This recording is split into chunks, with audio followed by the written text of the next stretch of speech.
¿Alguien ha tenido algún paciente con tuberculosis en los pisos, en hospitales en emergencia? Sí. ¿Quién ha tenido la experiencia de haber tratado con un paciente con tuberculosis? Ustedes dos. ¿Y qué tenía su paciente?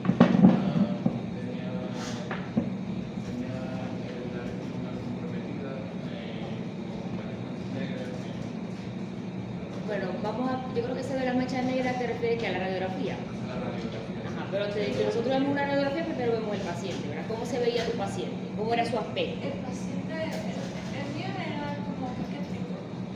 Ajá. Tenía, como dicen, la fase de un tuberculosis, como los ojos perdidos, cansados. O sea, era un paciente prácticamente desnutrido. ¿Okay? Esos pacientes muchas veces lo vemos así con mucha pérdida de peso significativa, incluso uno de los síntomas en la tuberculosis. ¿Y qué más tenía tu paciente? Aparte que tenía una pérdida de peso marcada. El doctor se estuvo conmigo de guardia, me dijo, positivo para TBC, pero también hay que hacer un despistaje de VIH, que siempre viene de la mano. Ajá, eso es algo muy importante. Todo paciente con tuberculosis siempre tenemos que investigar VIH y también viceversa. El paciente que tengamos con VIH, investigar si hay tuberculosis. Por lo menos aquí en el Zulia es una zona endémica de tuberculosis y pues estoy segura que van a haber muchos casos en las áreas de hospitales, incluso cuando tengan zonas rurales, algo que en algún momento les va a tocar a alguien cercano, algún vecino, algún conocido que también tenga esta enfermedad. A pesar de que es una enfermedad tan antigua, todavía, aún en el 2025, está vigente, con casos significativos, y es una enfermedad que es totalmente curable. Totalmente curable, tenemos tratamiento para eso, pero pues lamentablemente no se ha llegado a las metas con respecto al diagnóstico y al tratamiento de esta patología. Fíjense que la tuberculosis es tan antigua que se reportan incluso casos 3.700 años antes de Cristo. Eso está reportado de acuerdo a algunas citas bíblicas en donde donde se mencionaba personajes con síntomas subjetivos de tuberculosis. Constituyó una de las 7 plagas que están citadas en el Antiguo Testamento y se evidencia que hubo un sanatorio para los pacientes con tuberculosis en Egipto 1000 años antes de Cristo. Entonces fíjense lo antigua de esta enfermedad y todavía en el 2025 está vigente. Digamos en la Revolución Industrial del Renacimiento, la tuberculosis era conocida como peste blanca. En ese momento no se decía tuberculosis, sino se decía peste blanca. Y fue una de las principales causas de muerte en países europeos. Ya en el año 1854 es cuando se establece un primer sanatorio en Alemania, que era para aislar en ese momento no había una cura en el paciente con tuberculosis, sino un tratamiento médico, digamos, pero ya se conocía que esos pacientes habían que aislarlos, tenían que tener un reposo, una dieta, debían estar en áreas frescas, ¿okay? En sitios aireados, y eso era prácticamente lo que se hacía en esos años, la opción de tratamiento que había. Y ya incluso la cirugía de tórax nace por la tuberculosis, porque también aparte del tratamiento que era el aislamiento, que estuviera en aire fresco, que estuviera en áreas bien ventiladas, la cirugía de tórax incursiona a través de la tuberculosis, porque anteriormente se le hacía algunas cirugías a esos pacientes en búsqueda de algún tratamiento. Ya actualmente eso ya no se realiza, ¿okay? Eso ya es un tratamiento totalmente médico. Y en el año 1882 el médico Roberto Koch aisló el agente causal, cuando dijo a la final, ok, esto lo ocasiona esta bacteria, que es el Mycobacterium tuberculosis, ¿okay? Por eso que lo denominan muchas veces como bacilo de Koch. Incluso en marzo, el 24 de marzo de ese año, que es cuando se hace público el descubrimiento de este bacilo, pues es el día en que se celebra el Día Mundial de la Tuberculosis, y todos los 24 de marzo se celebra el Día Mundial de la Tuberculosis, y generalmente se hacen ciertas actividades para que se tome conciencia contra esta enfermedad y podamos afianzar el diagnóstico y el tratamiento de los pacientes. Se ha demostrado, incluso 3.700 años antes de Cristo, presencia de ADN de Mycobacterium tuberculosis en algunas momias egipcias, y Hipócrates, que es el padre de la medicina, pues describió que esta enfermedad, él digamos en ese momento no se conocía como tal cuál era el bacilo ni nada, porque eso fue hace, imagínate, 460, 367 años antes de Cristo, pero sí lo denominaban la tisis en esa oportunidad, en esa época. Y pues lo describía como una enfermedad crónica que estaba caracterizada porque el paciente tenía mucha tos, una tos que era frecuente, persistente, con expectoración productiva, que el paciente además presentaba sudoración y fiebre constante. ¿Okay? Entonces así lo describió nuestro padre de la medicina. Y pues ahí tenemos unas imágenes de la peste blanca, y esta enfermedad realmente ha afectado a diversos personajes, incluso pintores, escultores, no sé qué, a través de todos los años. Y por ejemplo, aquí tenemos a John Keats, que es el creador de la Oda a un Ruiseñor, que él es un poeta que muere a los 25 años de tuberculosis. Fue en el movimiento, en la época como movimiento romántico, y pues la tuberculosis, fíjense que en los años ha afectado a personajes. Tenemos también, por ejemplo, el ejemplo de Pedro Junco. Vamos a ver si escucha aquí un poquito la canción. Pedro Junco es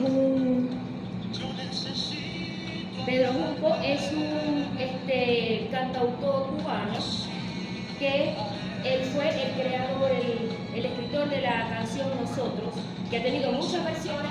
Yo digo que esa canción se parece a la tuberculosis porque es muy vieja, han tenido muchas versiones y todavía actualmente se escucha. La última versión la tiene Luis Miguel, y esa canción realmente relata una historia personal de él. Pedro Junco era un cantautor que, bueno, en su época era así como bohemio, tenía una novia aquí, una noviecita allá, era así como todo digamos, un picaflor, pero él tuvo un gran amor, que fue María.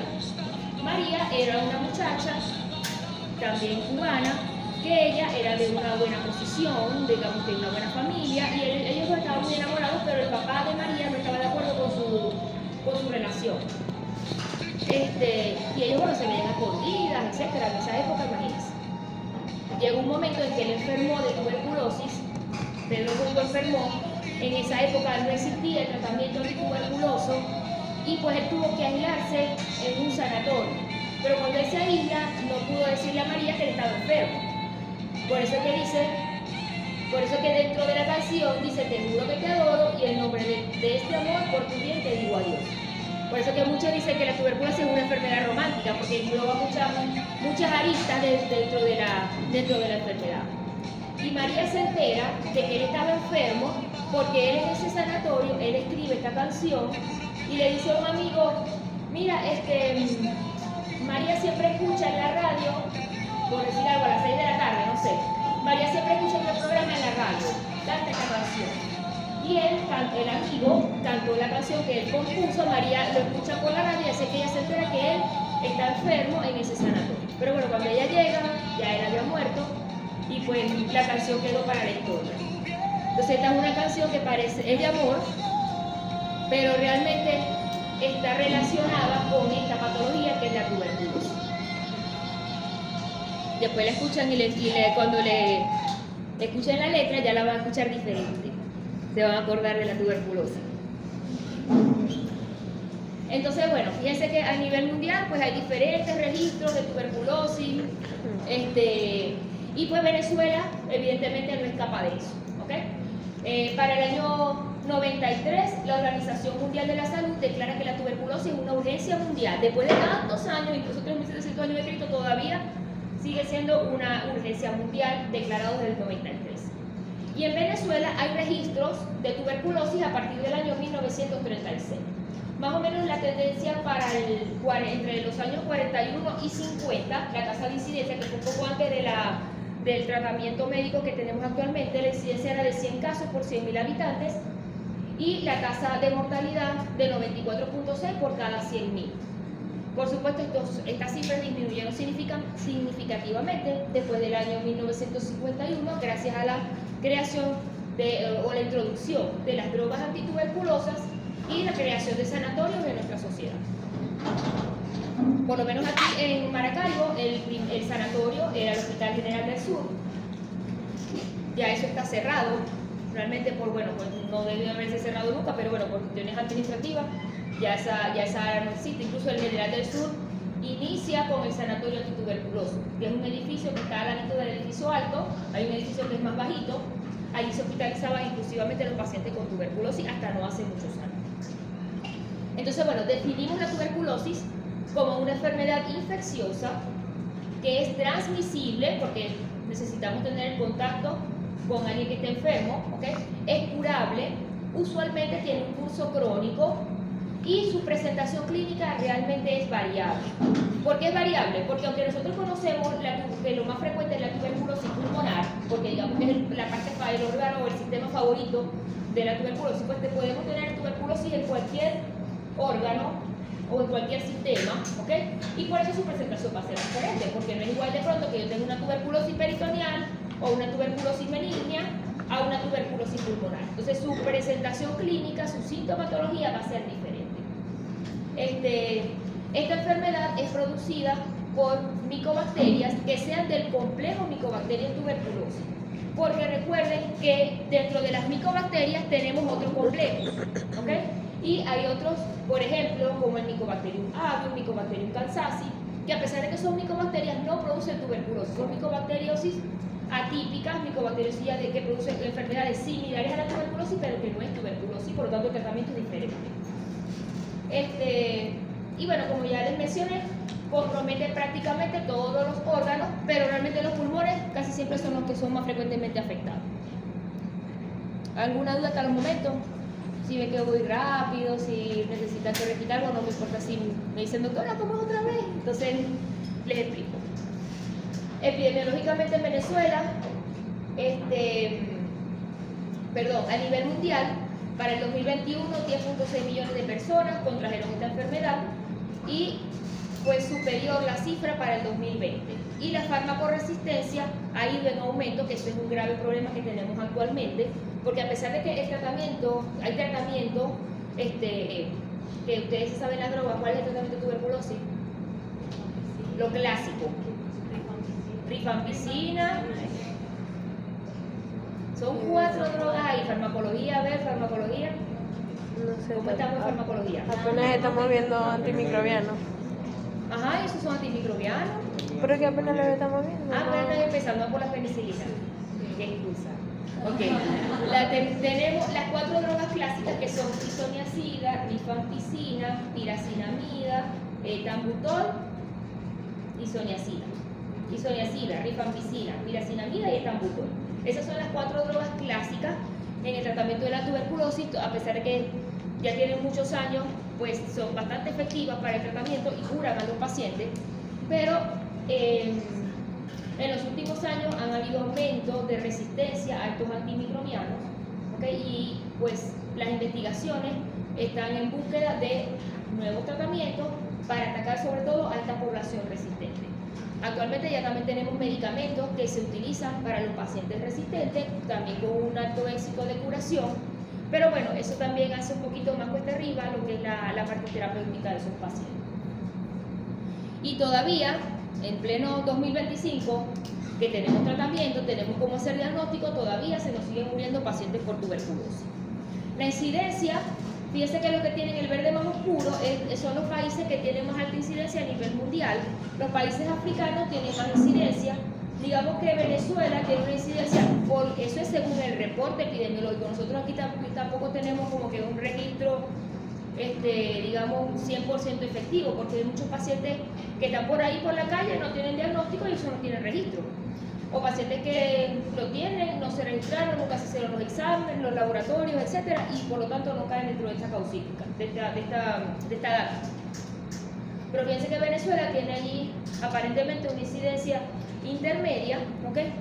Pero si comparamos en este mapa, fíjense que Venezuela más bien ha incrementado, porque en este mapa, a diferencia de este nos habla sobre la incidencia global, ¿ok? Mientras más oscuro está el verde, hay más casos. Pero en este mapa, los que están en morado son aquellos países que su incidencia, a pesar de que tienen tuberculosis, más bien su incidencia viene en descenso. Nosotros no vamos en descenso, nosotros vamos en ascenso, porque estamos de amarillo marroncito, ¿verdad? Como color nude, no sé. Entonces, eso que están así como en marroncito, color nude o algo, esos son los países en que los casos no vienen en descenso, sino que van en ascenso, como es el caso de Venezuela. Y para el 2020 se registraron en Venezuela 8.639 casos y la incidencia está actualmente más o menos en 30 por 100.000 habitantes.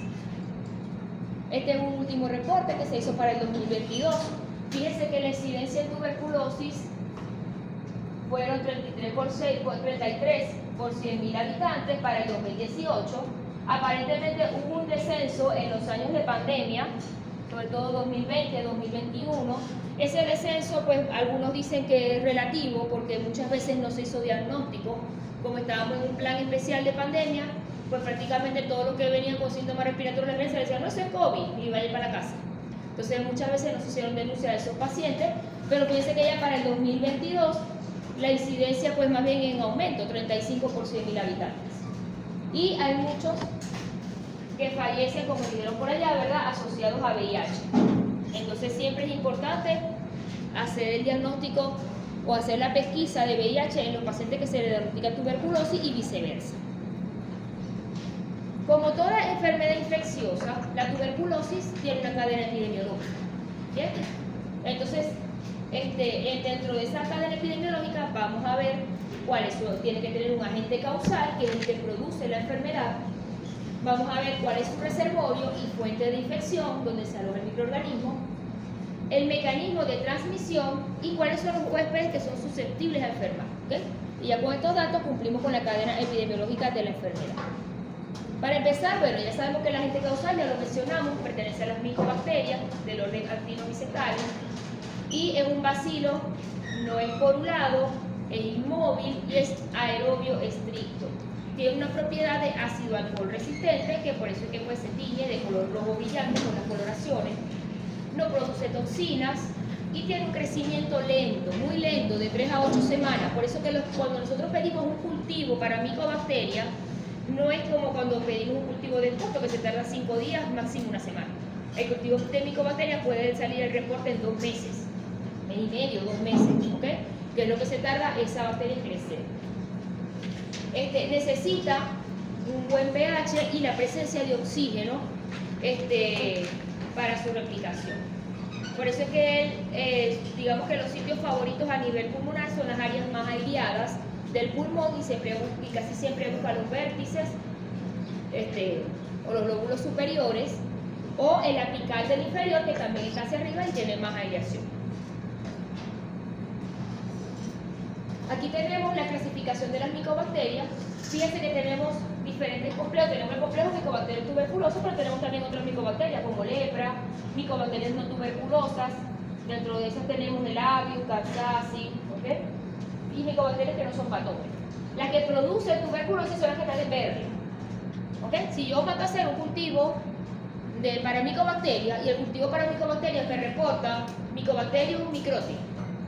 Mycobacterium microti produce tuberculosis, el paciente tiene tuberculosis. La más frecuente es Mycobacterium tuberculosis, es la más frecuente. Pero podemos también tener tuberculosis con las otras micobacterias que están en el cuadro verde. Ahora, si yo mando a hacer un cultivo para micobacterias y el paciente tiene igual fiebre, tos crónica, ha perdido peso, no sé qué, y el cultivo para micobacterias me reporta que es Mycobacterium avium, ese paciente no tiene tuberculosis, tiene una infección pulmonar por una micobacteria no tuberculosa. Y el tratamiento es diferente. ¿Ok?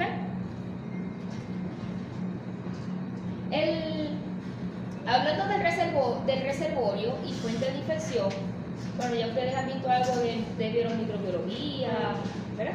Vieron parasitología, todas esas cosas. ¿El hombre sería reservorio o fuente de infección? En tuberculosis, el hombre. ¿Ah? Ambos. Puede ser. Ambos. ¿Por qué ambos? Porque él puede ser una fuente de infección, o sea, que se puede enfermar y él también puede ser reservorio porque está sintomático Así es. O sea, el hombre es las dos cosas. Porque si el hombre está infectado, pero no está enfermo, no es igual estar infectado que enfermo. ¿Ok?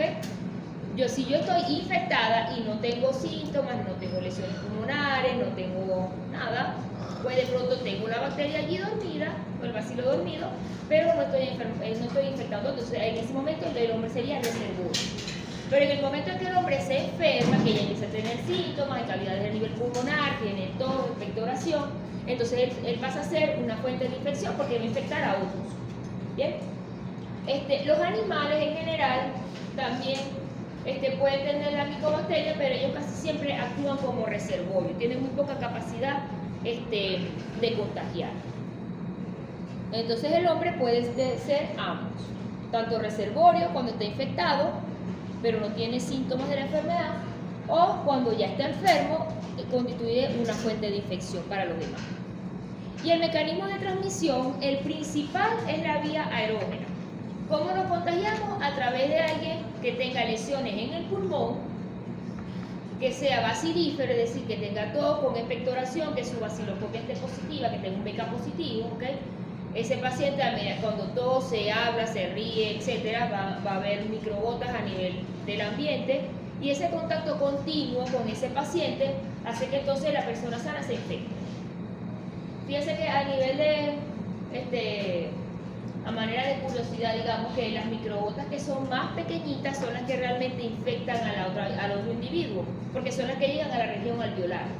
Las gotas que son más grandes quedan en la vía aérea superior y por las defensas naturales pues se expulsan, no producen infección. Pero a medida que las microgotas son más pequeñitas, llegan a la región alveolar y pues son las que tienen capacidad de infectar y se va el bacilo hacia la zona más ventilada del pulmón para su reproducción.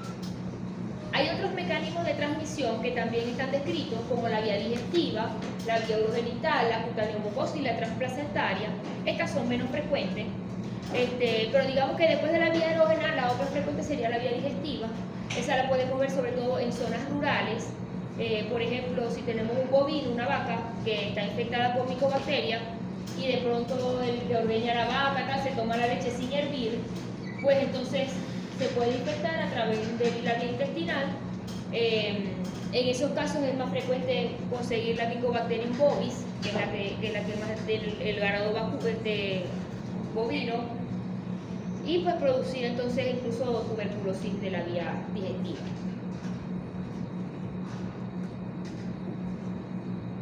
El grado de infectividad en cuanto a su mecanismo de transmisión, el grado de infectividad de un enfermo depende de varias cosas. O sea, ¿en qué depende de que otra persona se infecte?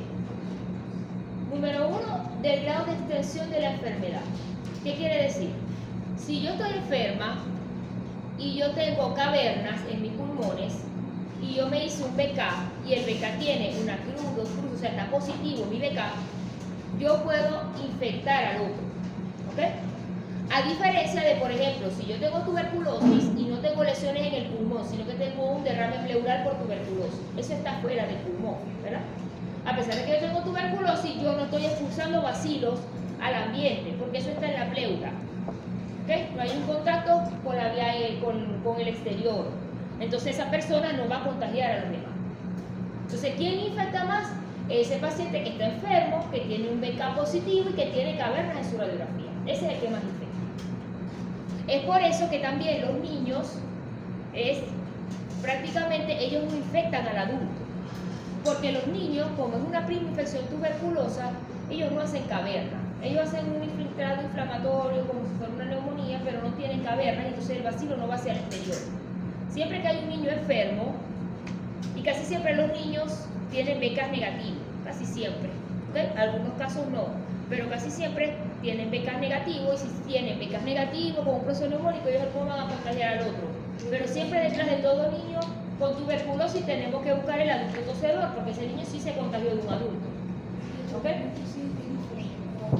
En los niños en vez de 4 drogas son 3. En los niños lo que no se utiliza es el etambutol, solamente en casos muy excepcionales, porque el etambutol tiene un efecto adverso que es la neuritis óptica. Entonces, prácticamente el esquema de ellos es con rifampicina, isoniazida y piracina. Una pregunta. Eso depende de la inmunidad. Lo más frecuente es la pulmonar, tanto en niños como en adultos. Pero depende de la inmunidad del niño. ¿Ok? Pero por lo menos en los niños sí podemos ver formas graves, sobre todo si no tienen BCG o están muy inmunosuprimidos, podemos ver formas graves como la meningia. Pero en los niños, por lo menos cuando tienen tuberculosis, lo vemos como una primoinfección tuberculosa. En los adultos es más frecuente que veamos es la posprimaria o secundaria. Y ahora vamos a ver las formas clínicas para que entiendan un poquito eso mejor. Ok. Si yo como paciente tengo una tuberculosis que es más severa, que tengo mucha tos, evidentemente también voy a infectar más a los demás. Si tengo muchas secreciones, o sea que tengo una tos con mucha expectoración, abundantes secreciones, casi que lleno un bote así de secreciones, pues también voy a infectar más a los demás. Ya el paciente que empieza a recibir quimioterapia antituberculosa ya infecta menos, porque si yo estoy recibiendo tratamiento, se estima que entre 15 días a un mes se negativiza el BK y ya yo me infecto a los demás. Entonces esa es la importancia de dar un tratamiento a tiempo, porque si yo detecto rápido al tuberculoso, le coloco su tratamiento y a pesar de que el tratamiento dura 6 meses, él no va a estar 6 meses contagiado. ¿Ok? Entonces el que recibe la quimioterapia antituberculosa infecta menos. Y las características de la exposición. Las concentraciones de los bacilos en la atmósfera. Por eso es que esta enfermedad también está muy relacionada al hacinamiento.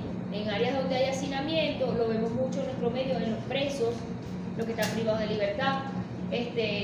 Mientras más haya enfermos y se concentren bacilos en el ambiente, pues los demás se van a infectar más. Si la ventilación de la habitación, o sea, si es un área donde no hay ventilación, una ventanita, como airear eso, también se va a concentrar más el bacilo allí. Y el tener la cercanía con el contacto de forma diaria. O sea, a veces uno como estudiante o como médico, de pronto uno se puede asustar, digamos, ay, porque yo vi un paciente con tuberculosis en la emergencia, y de pronto, ay, yo tengo tuberculosis. No te vas a contagiar por un contacto. ¿Ok? O sea, normalmente el contagio es con el contacto diario, continuo, tal, con el paciente. Por eso es que siempre se hace la pesquisa entre los que conviven. Sin embargo, usted como personal de salud, que te van a trabajar en emergencias, están trabajando en hospitalización, es importante que ustedes tomen sus medidas de precaución, utilicen su mascarilla, o sea, evalúen siempre a los pacientes, a todos los pacientes, porque uno no sabe quién tiene COVID, quién tiene tuberculosis, quién tiene influenza, quién tiene cualquier otra cosa. Entonces, igualmente ustedes tienen que cuidarse en los medios hospitalarios. Y no todo el mundo que tiene contacto con tuberculosis se enferma. ¿Okay? Muchos nos infectamos, pero no desarrollamos la enfermedad. Entonces, pero si hay cierto grupo de personas o de población que pues ellos tienen mayores factores de riesgo. Ya dijeron uno que es el HIV. El paciente con VIH es más propenso, evidentemente, a enfermarse de tuberculosis. Pacientes que tengan neoplasia también. La silicosis, que es una patología que está asociada con una neumoconiosis, con la parte laboral, también son más propensos a hacer tuberculosis. Los diabéticos, los pacientes que están desnutridos, con bajo peso, en los fumadores también se reporta. Los pacientes que reciben fármacos inmunosupresores, por ejemplo, pacientes que reciben esteroides de forma crónica o reciben tratamientos biológicos porque sufren de un problema de artritis reumatoidea, de esclerodermia, etc. Ellos también son más propensos a desarrollar esta enfermedad. Y por supuesto, los niños menores de 5 años, los adultos mayores, nuestros ancianitos, y hay cierta predisposición en el sexo masculino para esta patología. Hemos hablado ya un poco de la patogenia. Fíjense que cuando nosotros inhalamos el bacilo, ¿okay? Ese bacilo llega a la región alveolar y evidentemente primero va a haber una respuesta celular, ¿okay? Con macrófagos, las células dendríticas, que van a funcionar también como las presentadoras de antígeno para la activación de linfocitos CD4, CD8 y posterior liberación de interferón, factor de necrosis tumoral, que ellos van a hacer ese mecanismo de defensa celular y humoral. ¿Okay? Si nosotros tenemos una buena inmunidad, va a haber un equilibrio entre esa reproducción de bacilos y nuestra inmunidad. Y eso prácticamente, y es cuando se va entonces a formar lo que es el granuloma.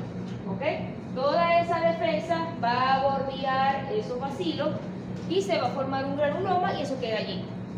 como digamos y en este momento es que estamos infectados, pero no estamos enfermos. Estamos, digamos, en latencia. ¿Ok?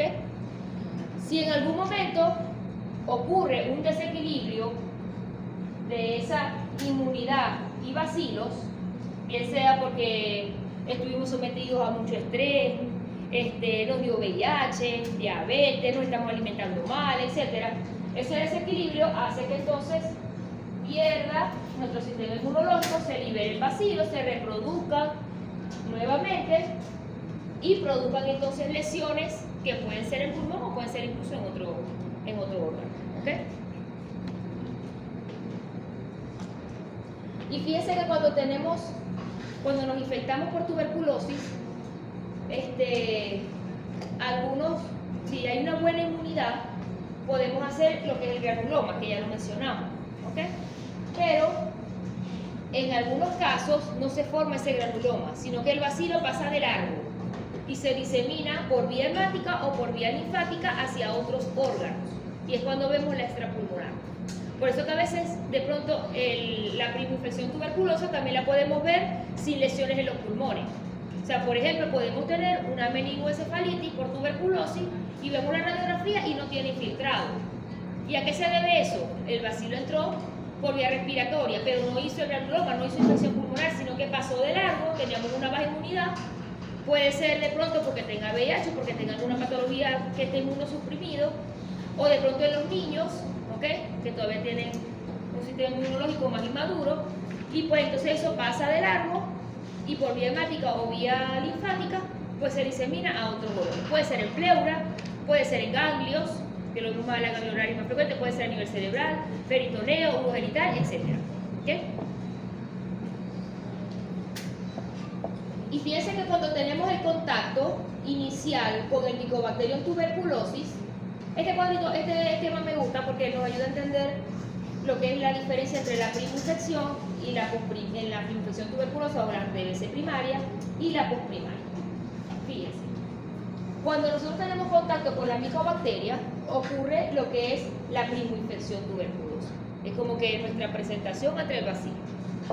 Y si hacemos un PPD, que es una prueba que se hace para ver si hemos estado infectados por la tuberculosis, 3 semanas después puede salir positiva esa prueba. ¿Okay? El PPD no quiere decir que estamos enfermos, pero sí que tuvimos contacto con el bacilo, que estamos infectados. ¿Okay? Entonces, bueno, cuando tenemos esa primoinfección tuberculosa, ese primer contacto con el bacilo, tenemos 2 vías. O nos enfermamos haciendo una tuberculosis primaria progresiva, que cuando se manifiesta todos los síntomas clínicos.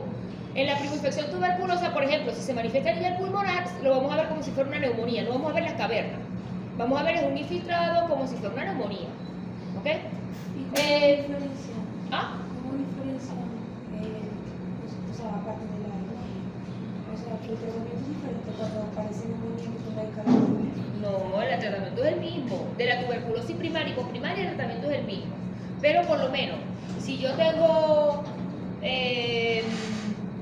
¿en qué nos orientamos para el diagnóstico? Primero la parte epidemiológica. O sea, si yo tengo, por ejemplo, un niño de 4 años, por ejemplo, que su mamá tiene tuberculosis y el niño está enfermo con tos, expectoración y tiene una neumonía, yo voy a sospechar esa neumonía, ojo, eso puede ser una tuberculosis, a pesar de que no tenga una caverna. Porque la caverna la vamos a ver en la postprimaria o en la secundaria. En la primoinfección tuberculosa lo que vamos a ver es lesión parenquimatosa, por eso que la tuberculosis, la radiografía en tuberculosis, la caverna es como que lo más típico, pero no solamente vemos caverna en tuberculosis. ¿Ok? Entonces, tengo la primoinfección tuberculosa. Tengo primero 2 rutas. O me enfermo, que es lo que ocurre en el 5% de la población de los infectados, y es cuando hago la TBC primaria progresiva, ¿ok? O quedo en un periodo de latencia, en donde se formó ese granuloma, se limitó, y quedo allí, en una latencia, como si estuviera curado, no tengo ni síntomas ni nada. ¿Ok? Eso pasa en el 95% de la población. De pronto, si nosotros aquí nos hacemos un PPD, puede ser que salgamos positivos, pero no estamos enfermos, entonces estamos en este grupo. Bien, pero si tuvimos el contacto y no tuvimos una buena defensa, podemos hacer la enfermedad de una vez, que es cuando hacemos la TB primaria progresiva. Ok. En estos pacientes que se limitan a la enfermedad, que quedamos en latencia, de este 100% de pacientes, el 95% queda en latencia definitiva, o sea, nunca van a desarrollar la enfermedad. Pero un 5% de esto ocurre una reactivación endógena, que es lo que conocemos como la TBC secundaria o postprimaria. ¿Ok? Y en esta reactivación vamos a estar entonces enfermos. Y cuando nos enfermamos, ¿qué puede pasar?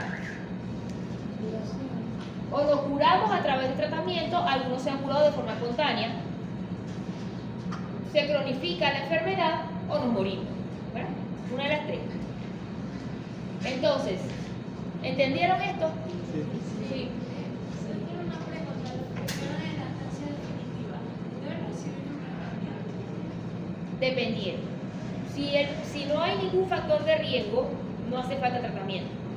Pero si ese paciente que está en latencia tiene algún factor de riesgo porque hay algunos pacientes que están en latencia, pero tenemos que detectar si ese paciente que está en latencia tiene algún factor de riesgo para hacer una TBC activa. ¿Ok? Por ejemplo, si yo estoy en latencia y tengo VIH, yo debo recibir un tratamiento, porque a lo mejor ahorita no estoy enfermo de tuberculosis, pero estoy en periodo de latencia y en algún momento se puede activar la enfermedad. ¿Ok? O si, por ejemplo, yo voy a recibir terapia inmunosupresora, porque a lo mejor yo tengo una esclerodermia y me van a colocar tratamiento biológico. El tratamiento biológico es inmunosupresor y recibo esteroides. Entonces yo tengo que hacerme las pruebas para ver si yo tengo TBC latente y en ese caso recibir tratamiento para que no me dé la enfermedad. ¿Ok? O por ejemplo, si yo tengo tuberculosis activa con BK positivo y tengo una niña que tiene menos de 5 años, esa niña menor de 5 años se me puede enfermar. Si mi niña todavía no está enferma, tengo que dar el tratamiento preventivo para que no me vaya a hacer la activación de la enfermedad. ¿Ok? En esos casos. O sea, no en toda la población se le da tratamiento, sino de acuerdo a la individualidad. Y cuando se refiere a la infección exógena, que está en latencia y vuelve a tener contacto con la enfermedad, y eso hace que Eso también es un balance. disparador, ajá, exactamente. Por ejemplo, yo de pronto puedo estar en latencia y a lo mejor no es que tenga un factor, digamos, un factor inmunosupresor, sino que de pronto yo estoy laborando en un área donde hay mucha tuberculosis o me metieron presa y estoy ahí en una habitación donde tengo demasiada gente alrededor con muchos bacilos y bacilos y bacilos y bacilos. Esa carga alta también hace que me pueda enfermar. ¿Ok? Entonces, bueno, cuando ocurre esa primera infección, siempre ocurre, cuando ocurre esa primera infección, donde hay esa competencia entre los bacilos y nuestro sistema inmunológico, ocurre una enfermedad inicial parenquimatosa, ¿ok? Que es la TBC primaria. Que eso muchas veces, y ese primer foquito parenquimatoso puede curarse a través del granuloma, y lo podemos ver a veces en radiografía como un granuloma calcificado, pero en algunos casos ese foco parenquimatoso puede aumentar de tamaño, ocurrir la tuberculosis primaria progresiva, aumentar de tamaño, ya hay enfermedad, ¿ok? Y cuando esa misma lesión se disemina al ganglio linfático, se denomina complejo de Ranke. Cuando vemos componente parenquimatoso más adenopatías, ese es el complejo de Ranke. Y el foco de Von se refiere a la lesión parenquimatosa inicial, que se puede ver radiológicamente como un granuloma calcificado, si ya se curó, ¿ok? O si aumenta de tamaño y lo vemos ya como un aspecto más neumónico, pues ese también podríamos evaluarlo como un foco de Von. Entonces, ya cuando ese granuloma, digamos, o ese foco inicial parenquimatoso se activa en algún momento de la vida, por la inmunosupresión, lo que sea, y hacemos entonces la enfermedad, es cuando entonces llamamos la tuberculosis postprimaria. En algunos textos lo pueden conseguir como extraprimaria, tuberculosis secundaria, tuberculosis de reactivación, todo eso son sinónimos. Porque a veces lo confundimos y empezamos a leer tuberculosis secundaria será la misma que la postprimaria, será la misma que tal, eso es lo mismo, ¿ok? Tenemos la primaria progresiva, que es la que de una vez nos infectamos y nos enfermamos, y tenemos la tuberculosis postprimaria o secundaria o de reactivación. que es la que ocurre después, puede ser años después. A veces, por ejemplo, uno le pregunta a los pacientes, ¿y alguien en tu familia tuvo tuberculosis? No, doctora, imagínese, la que tuvo fue mi mamá hace como 10 años. Ese pudo haber sido el contacto y el foco inicial. Y a lo mejor yo desarrollé la enfermedad 10 años después. ¿Ok? O sea, pueden pasar incluso años. Pero cuando esa tuberculosis se reactiva, es allí cuando entonces el bacilo va a migrar hacia los lóbulos superiores o hacia el apical del inferior, que son las zonas más aireadas, y allí es donde va a ser su casita, que es la caverna. Y por eso que nosotros vemos la caverna en la postprimaria o en la secundaria. No en la primoinfección tuberculosa no tenemos caverna. Por eso que en los niños es muy frecuente ver cavernas. Porque los niños apenas que se están infectando. ¿Ok? Apenas que están teniendo su primer contacto con el bacilo. La caverna lo vemos más en los adultos. ¿Ok? Entonces, bueno, ya cuando la enfermedad progresa, los focos de inflamación y necrosis se agrandan, ocupan porciones mayores del parénquima pulmonar, esto se necrosa, hay una licuefacción a nivel del parénquima y se forma lo que es la cavidad. ¿Ok? ¿Y cómo se forma esa cavidad? Porque ese material, que inicialmente es un componente inflamatorio, hay licuefacción y necrosis del parénquima pulmonar y eso drena a un bronquio. Al drenar a un bronquio es cuando entonces el paciente ya expectora y eso es lo que aporta aire a la cavidad. Que para el bacilo es perfecto porque dice, ay, esto está buenísimo porque esta es mi casita. ¿Sí? Él crea un medio dentro del pulmón para él poder seguir creciendo y replicarse. La caverna es como la casita del bacilo. Entonces, eso tiene un medio favorable para su replicación. En algunos casos, ese material de licuefacción del parénquima no drena un bronquio de drenaje, sino que puede drenar al espacio pleural.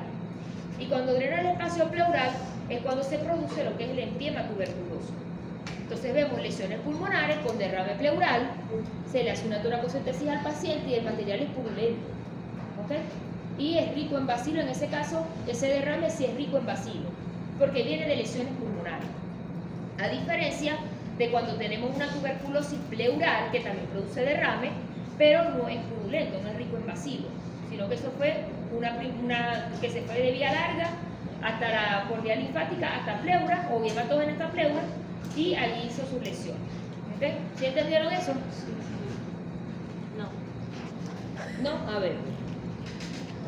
Cuando tenemos, a ver, ¿qué parte no entendemos? ¿La del derrame o la del empiema? ¿Ah? La del empiema comparado con la de Ok, si yo tengo, por ejemplo, a ver si me explico mejor. Si yo tengo, por ejemplo, yo hice una primoinfección tuberculosa y se me hizo un granuloma, por decir aquí, tengo aquí un granuloma. Y en algún momento mis defensas bajaron, ¿ok?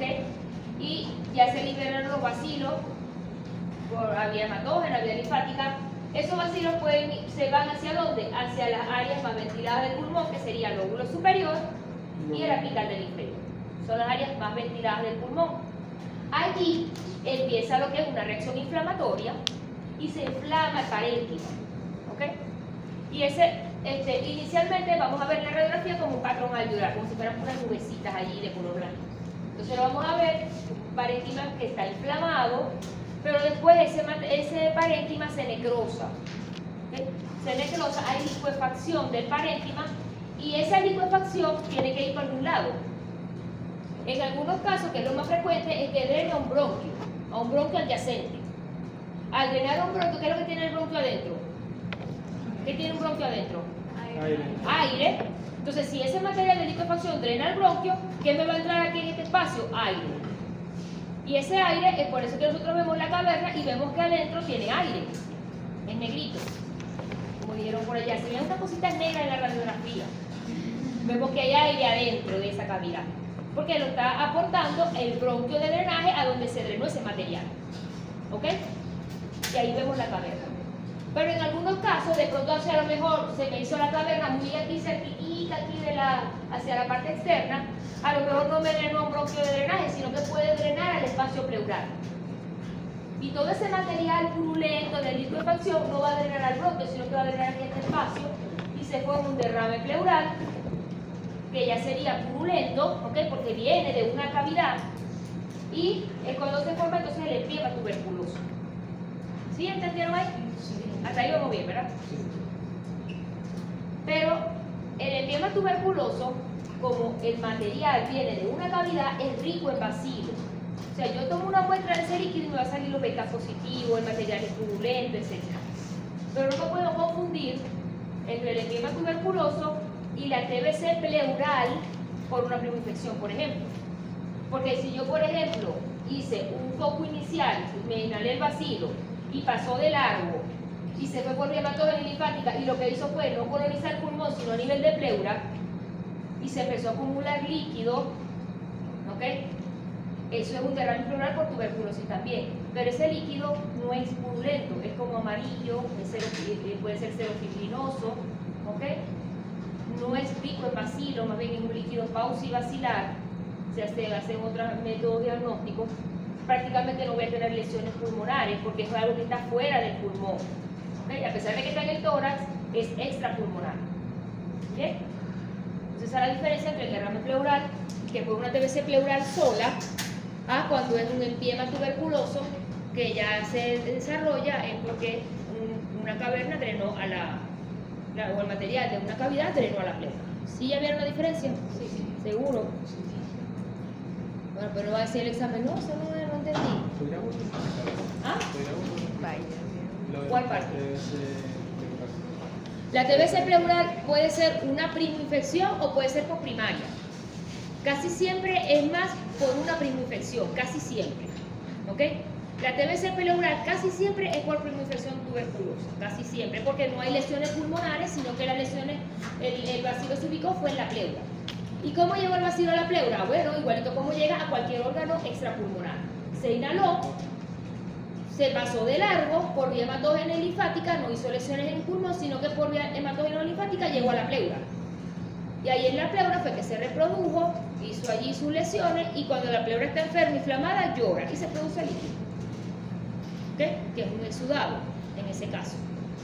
Pero el líquido, las características es que es serofibrinoso, es a expensa del linfocito,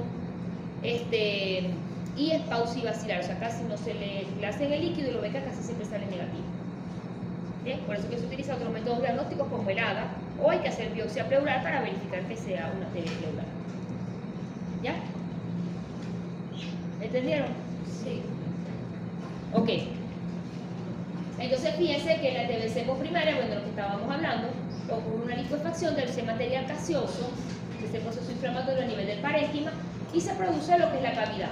Y por lo tanto va a haber una comunicación que proporciona el ambiente externo a los microorganismos. Cuando tenemos la cavidad, esa va a ser la comunicación entre el microorganismo y el ambiente. Y es allí cuando nosotros expulsamos bacilos y nos salen los beta positivos en el escudo. Esa cavidad va a permitir un aporte continuo de aire que va a estar bien oxigenado al interior de la cavidad y por lo tanto eso favorece a la multiplicación bacteriana extracelular. Y además, la cavidad proporciona un modo de diseminación, porque recuerden que les dije, el paciente que tenga cavernas, ese paciente va a infectar más a los demás, ¿ok? Porque eso va a ser un medio de comunicación entre el microorganismo que está dentro del pulmón y el medio externo. Y cuando ocurre ese desequilibrio entre el huésped, entre la inmunidad del huésped y la virulencia del microorganismo, pues cuando ocurre la TBC postprimaria o la enfermedad de la tuberculosis. ¿Okay?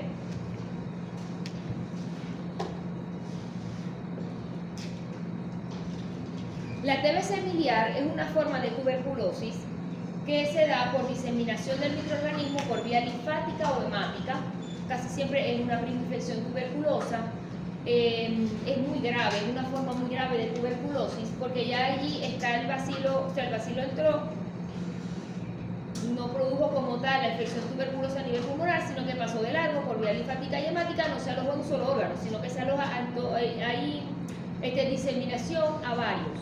Puede incluso alterar hígado, vaso, médula ósea, podemos tener siembras a nivel de peritoneo, ganglios linfáticos, ¿okay?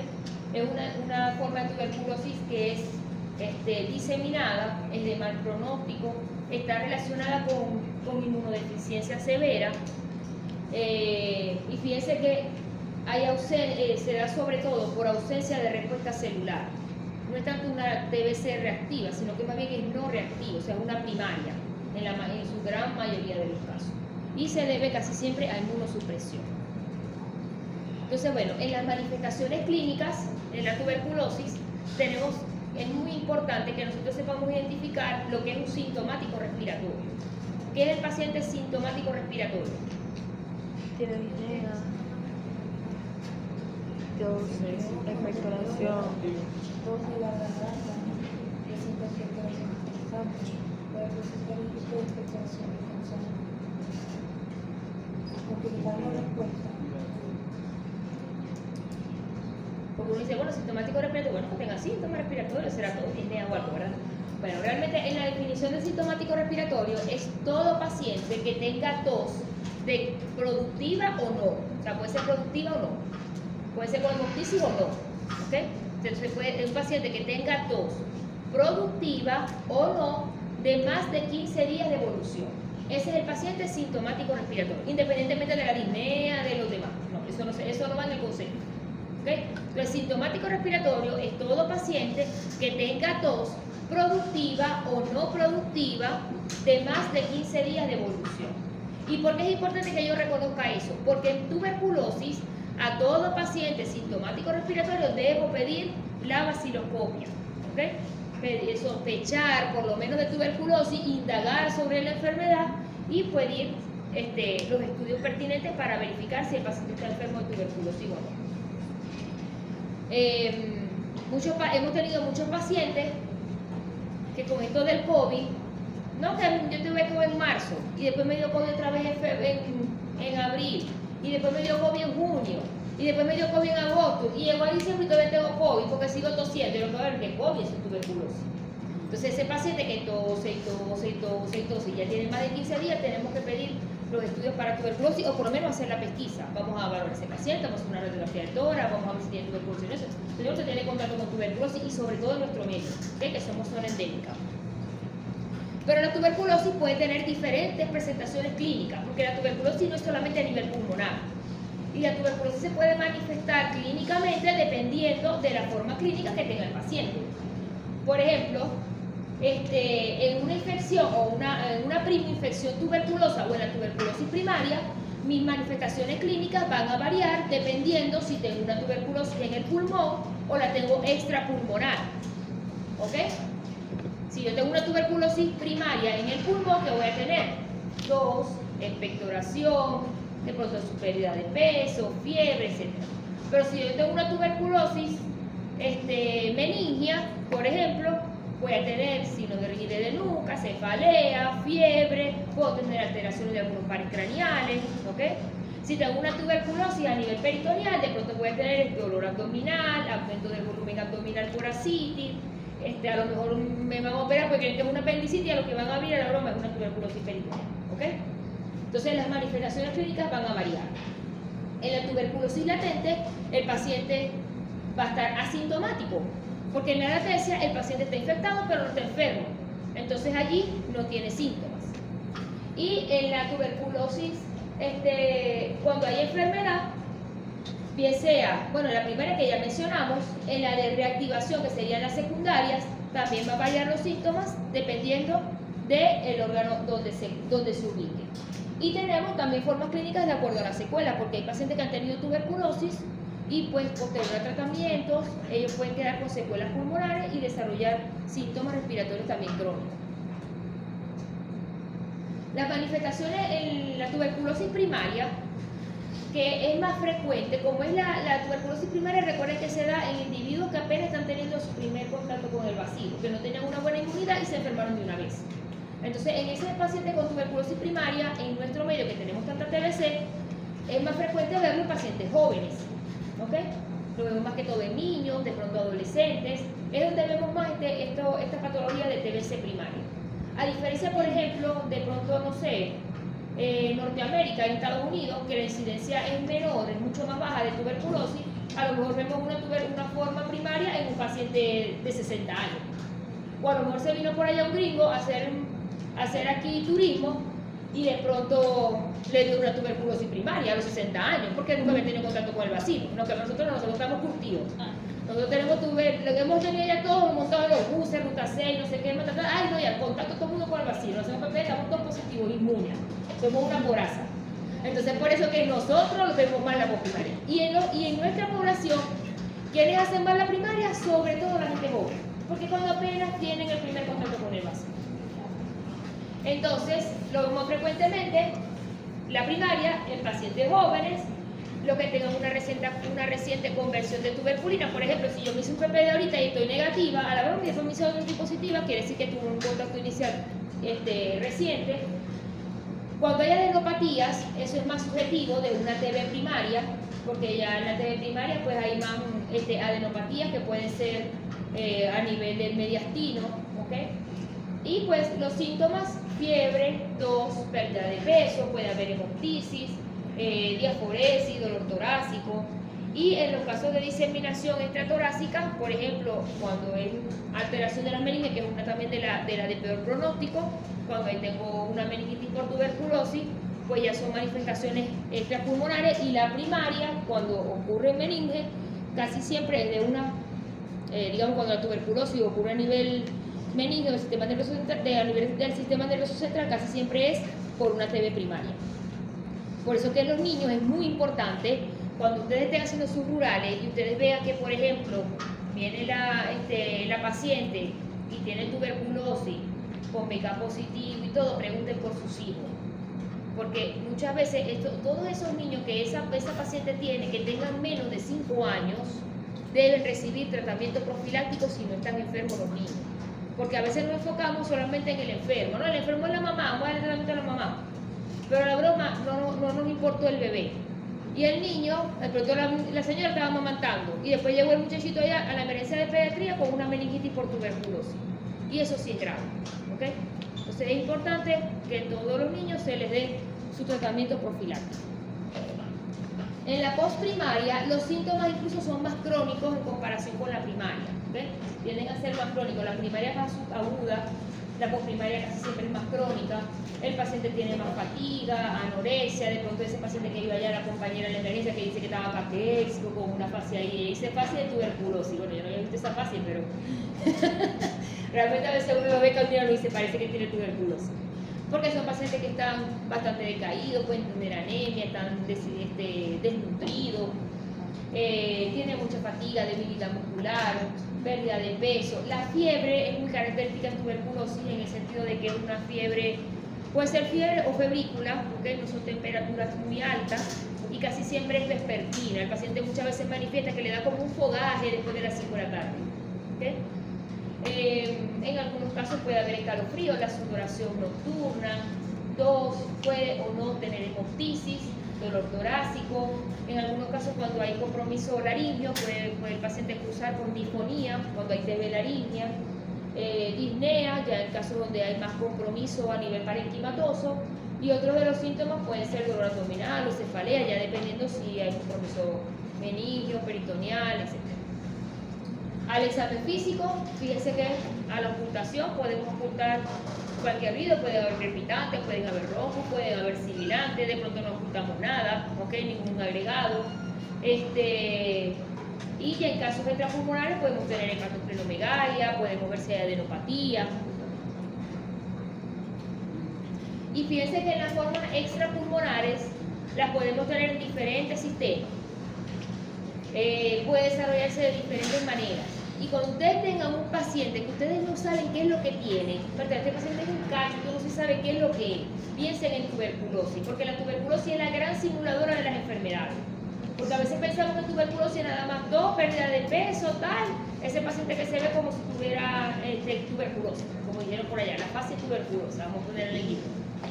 Entonces, no siempre es así. A veces hay pacientes que tienen una sintomatología rara, que a veces no nos cuadra con algo, que son enigmas médicos prácticamente, tenemos que sospechar de tuberculosis. Cuando la tuberculosis es a nivel de ganglios linfáticos, esos ganglios cuando aumentan de tamaño pueden incluso hacer fístulas, ¿okay? Como las fístulas traqueosofágicas, que son de peor pronóstico, y el diagnóstico de la tuberculosis ganglionar es a través de biopsia. La biopsia es lo que nos va a dar el diagnóstico definitivo. También tenemos, cuando afecta a nivel del mediastino, la mediastinitis tuberculosa realmente es muy rara, ¿ok? Pero puede simular a un síndrome de vena cava superior. Entonces, el paciente puede tener síntomas como un síndrome de vena cava superior. Vamos a ver la radiografía, sanchamiento del mediastino, y sus manifestaciones va a haber edema en esclavina, ¿ok? Como si fuera un síndrome de vena cava superior. También el pronóstico de una mediastinitis tuberculosa es de mal pronóstico, pero realmente es muy, muy infrecuente. A nivel del tracto genitourinario también podemos tener tuberculosis y lo podemos sospechar cuando vemos piuria estéril. ¿Qué quiere decir? Que el paciente se hace el examen de orina, tiene piocito, pero se hace los cultivos y sale negativo. Pero bueno, este paciente tiene infección urinaria, pero los cultivos están negativos y la orina es purulenta, hay piocito. Entonces, en esa piuria estéril tenemos que sospechar de tuberculosis. También cuando hay infección intraurinaria puede haber también hematuria, albuminuria, puede ocasionar estrechez ureteral, salpingitis, oforitis, epididimitis, prostatitis.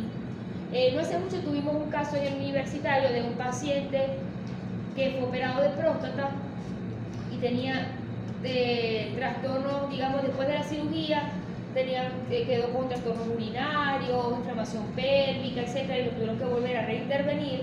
Estaba el epidídimo inflamado en el acto quirúrgico y sacaron ahí el epidídimo, hicieron la biopsia de eso y resulta que era una tuberculosis en epidídimo. Muy frecuente, pero posible. Era un señor adulto, ¿ok? Pero tenía antecedentes de un carcinoma de pulmón, por lo tanto tenía una inmunidad comprometida, ¿ok? Y bueno, desarrolló una tuberculosis en epidídimo, se tomó su tratamiento y se resolvió.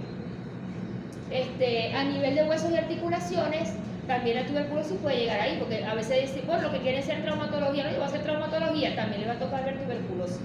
Aquí en todas las áreas médicas, aquí no solamente para el neumonólogo. Los traumatólogos muchas veces les toca, porque hay la tuberculosis ósea, sobre todo cuando se aleja en columna, es cuando se denomina enfermedad de Pott o mal de Pott. Es la tuberculosis a nivel de columna torácica o lumbosacra, y también produce incluso accesos a nivel óseo. No es tan frecuente tampoco, pero sí hemos visto varios casos aquí en Maracaibo por eso. La del sistema nervioso central, más frecuente sobre todo en pacientes muy inmunosuprimidos, pacientes VIH, en niños, podemos tener meningitis, encefalitis, incluso se puede formar a nivel cerebral lo que es el tuberculoma, que se va a manifestar como una lesión ocupante de espacio, y podemos tener signos benignos como cefalea, irritabilidad, rigidez de nuca, el paciente va a tener fiebre, convulsiones, somnolencia, va a haber otras manifestaciones clínicas. El diagnóstico se hace a través del estudio del líquido cefalorraquídeo. Lo sospechamos cuando en el líquido cefalorraquídeo están elevadas las proteínas, y al líquido cefalorraquídeo se le pueden pedir estudios especiales como el ADA, que se pide en el líquido. Un ADA alto, mayor a 10, es sospechoso de tuberculosis meningia. Y también podemos pedir un GeneXpert, que es una prueba molecular también que se puede solicitar en el líquido. La mortalidad, fíjense que es hasta un 40% de la forma meningia. A nivel de piel podemos tener las escrófulas, creo que no sé si en algún momento lo han visto, que son lesiones que incluso pueden iniciar en ganglios linfáticos y eso se fiscalizan hacia la piel, ¿ok? Y se forma lo que son las escrófulas, que es un ganglio que drena la piel con material purulento o material gaseoso. Ese material se le puede tomar el BK, no solamente se puede tomar de punto, a lo mejor tomar de ese material y solicitar el BK, ¿okay? O un GeneXpert de ese material. Otra forma menos frecuente es la TB cutánea, que es la TB cutáneo miliaris, el lupus vulgaris, el goma tuberculoso, que son lesiones a nivel de la piel. En el sistema cardiovascular también podemos tener tuberculosis, lo que se quieren tirar, no, voy a ser un cardiólogo, yo no voy a ver tuberculosis. A veces también le toca porque hay pacientes que han hecho pericarditis por tuberculosis. Pacientes que llegan con derrame pericárdico, hay que drenarlo, le toman la biopsia pericardio, la broma, sorpresa, tuberculosis. Entonces esos pacientes también van para tratamiento de TBC.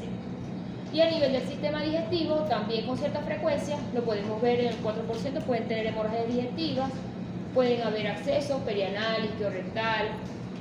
Algunos pacientes pueden tener sintomatología de obstrucción intestinal y de pronto van a la emergencia porque tienen obstrucción intestinal, dolor abdominal, etc. Y cuando lo llevan a mesa de pabellón, pues resulta que el paciente tiene siembras de granuloma en peritoneo, eso se le toma biopsia y se hace el diagnóstico.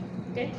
Entonces, todas estas formas que son extrapulmonares, en su gran mayoría se hace el diagnóstico a través de biopsia. ¿Okay? A través de biopsia hacemos el diagnóstico definitivo. En el sistema nervioso central, pues sí, a través de los estudios del líquido cefalorraquídeo. Fíjense que el peritoneo igualmente, a veces se puede confundir con una tumoración y pensamos que el paciente lo que tiene es cáncer y pues no, resulta que gracias a Dios es una tuberculosis porque tiene cura. Las formas miliares que pueden afectar hígado, vaso, ganglios linfáticos. La laringia tiene una alta contagiosidad porque podemos localizar a nivel laringio unas lesiones allí de tuberculosis y pues esto tiene mucho contacto con el medio ambiente, ¿no? Sobre todo se manifiesta cuando el paciente tiene disfonía.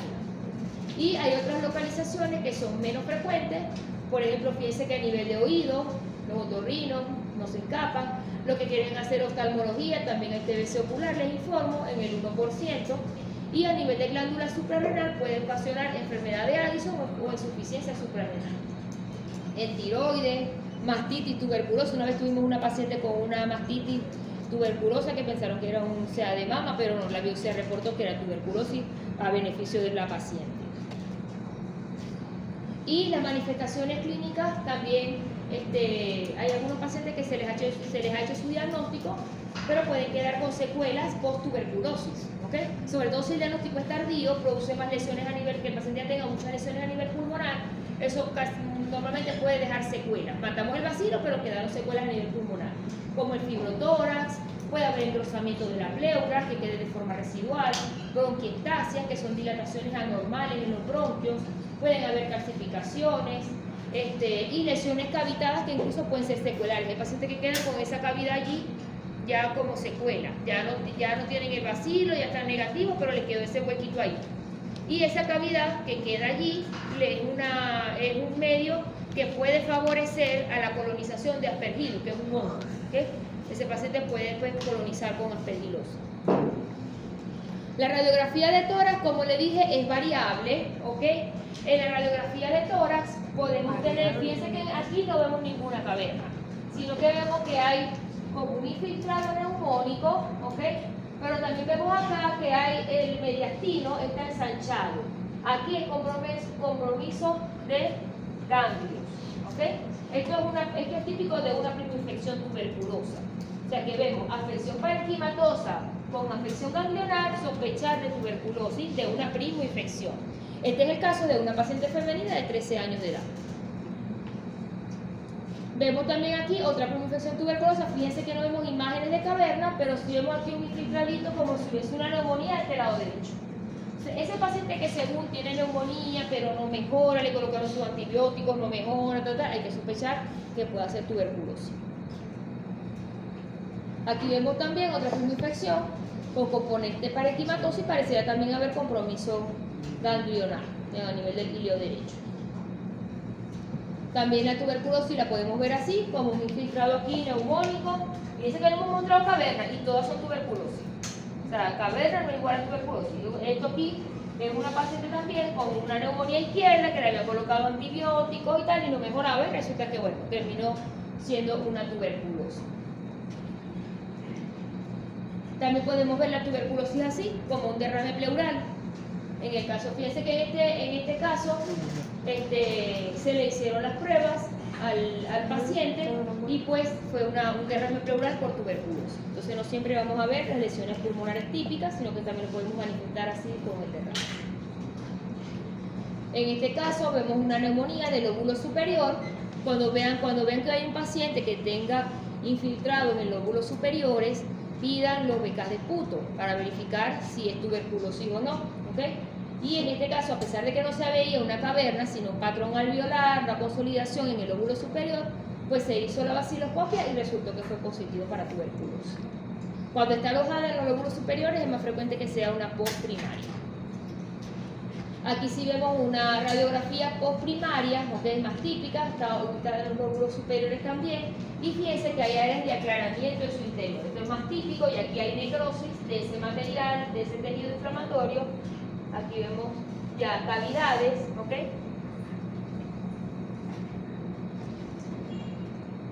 Y fíjense que aquí tenemos, por ejemplo, una típica caverna, ¿no? Como la vemos acá. Esto es lo que vio por allá el amigo, que vio que se veían unas cositas negras. ¿Qué pasó aquí? Cuando tenemos cómo se forma una caverna, primero se veía así como todo, antes de que se forme la caverna, primero hay un tejido inflamatorio, como por ejemplo como lo vimos aquí. Por ejemplo, esto aquí, si no se diagnostica en el momento, ¿qué pasa? Hay una licuefacción de ese parénquima y finalmente va ese material purulento a un bronquio de drenaje. Este es el bronquio de drenaje, ¿lo ven? Como un caminito. Esto es un bronquio porque el aire en la radiografía se ve negro. El aire en radiografía se ve negro. Entonces, ese bronquio que está alrededor, que tiene alrededor tejido inflamatorio, todo este tejido inflamatorio lo vemos aquí blanquito, ¿verdad? Y esto, que esto a lo mejor anteriormente, si hicieran unas radiografías anteriores, antes que se hiciera la caverna, a lo mejor esto era un patrón alveolar, era todo blanco. Hubo licuefacción y drenó este bronquio. Y entró aire en esta área y es que se forma entonces la caverna. Entonces, fíjense, estas son las características radiográficas de una caverna. Las cavernas tienen un anillo completo, o sea, son redonditas, ¿bien? Tienen una imagen aérea en su interior. Imagen aérea quiere decir que se ve negro adentro, ¿verdad? Porque tiene aire, tiene su imagen aérea.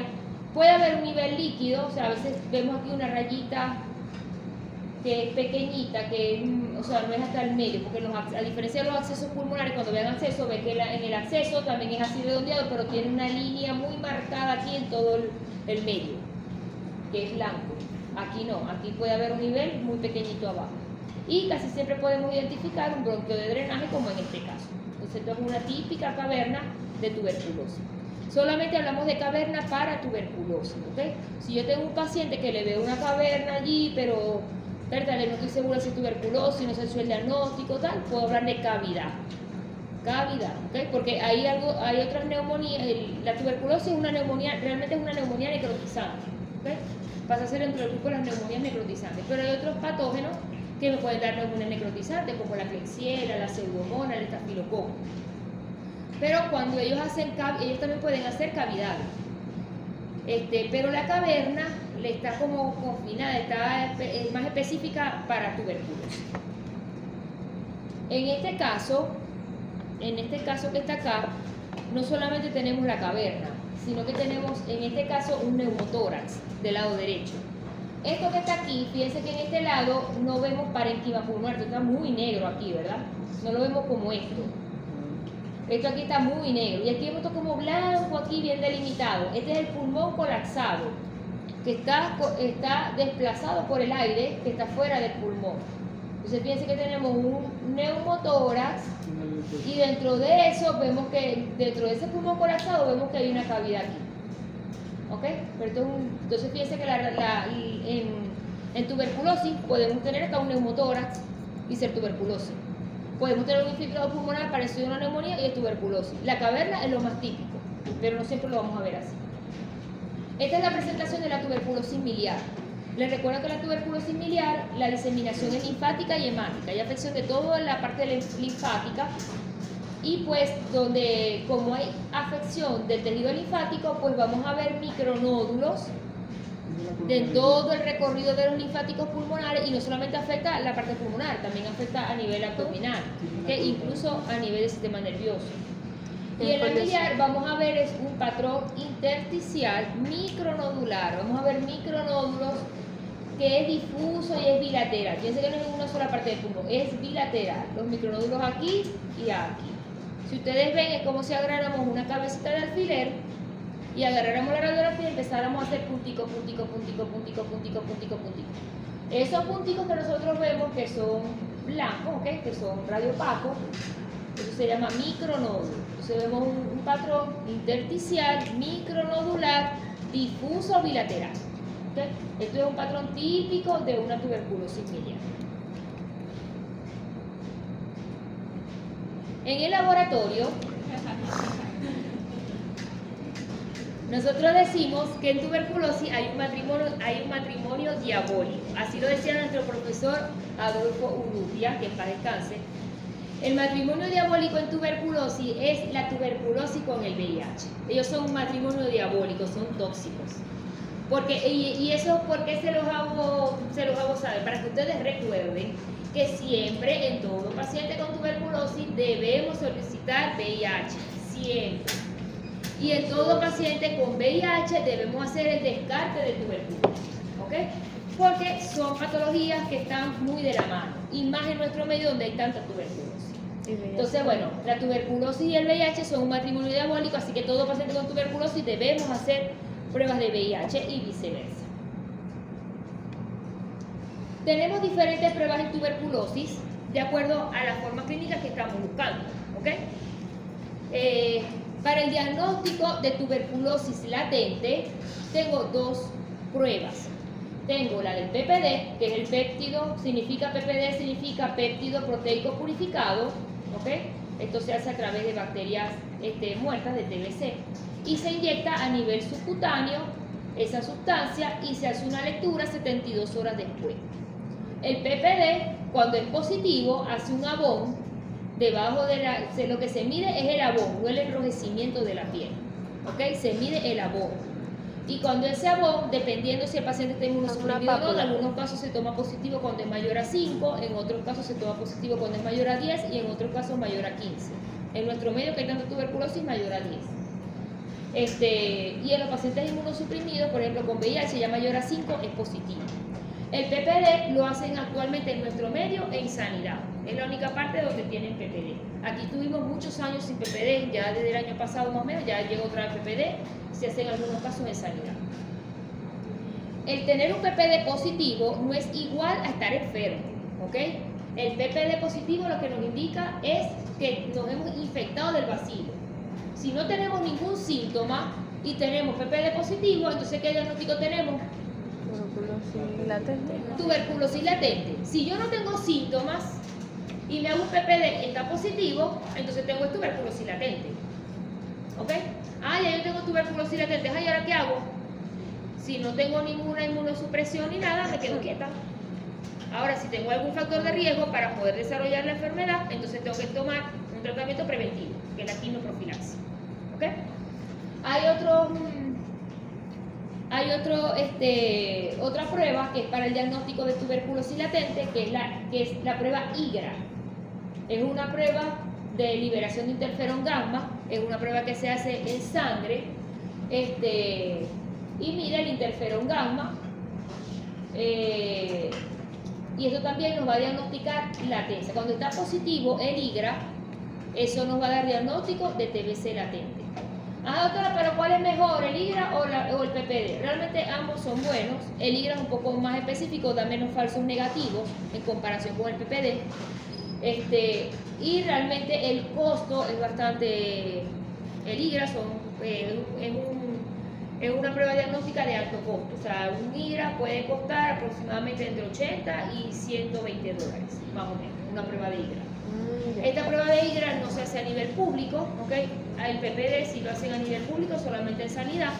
El IGRA lo hacen de manera particular en el hospital clínico. Actualmente en el clínico hay para hacer IGRA, pero bueno, no todo el mundo con tuberculosis va a querer hacerse el PPD en sanidad, o no puede ir a sanidad, o a veces va a sanidad, no, ahorita no tenemos PPD.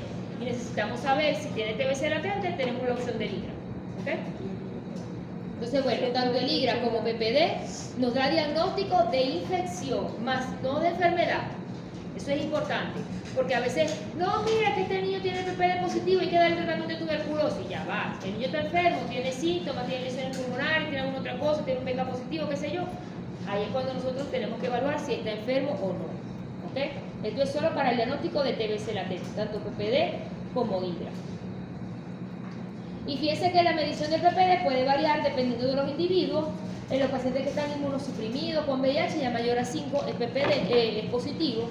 Sin embargo, ya el programa de tuberculosis, por lo menos en nuestro medio, ya no utiliza el PPD para hacer el diagnóstico de TB latente en VIH. Ya se ha dado la orden de que todo paciente con VIH, si no está enfermo de tuberculosis, hay que dar tratamiento preventivo independientemente de su PPD. ¿Okay? Igual en los niños menores de 5 años. Y en nuestra población, donde tenemos una alta prevalencia de tuberculosis, ya un PPD mayor a 10 se considera positivo. Las muestras para ya sabemos que eso es para el diagnóstico de latencia, de infección, que es la latencia. Pero cuando yo quiero hacer el diagnóstico de la enfermedad, yo tengo que buscar la manera de recoger muestras, dependiendo de dónde esté ubicada la lesión del paciente. Si yo tengo una tuberculosis o síntomas respiratorios, yo tengo que tratar de tomar una muestra de esputo. Entonces del esputo yo voy a tomar muestras. Hay algunos pacientes que en los inspectores hay que hacerles broncoescopia. Y a la broncoescopia se le hace un lavado bronquial y se toman muestras de allí. ¿Okay? El contenido gástrico se utiliza sobre todo en los niños que no expectoran. Entonces le colocan una sonda nasogástrica, sobre todo los niños que son muy chiquiticos, ¿no? Ellos no expectoran, entonces bueno, el pediatra le hace una sonda nasogástrica y hace un lavado gástrico y ese contenido gástrico le puede tomar las muestras para el BK.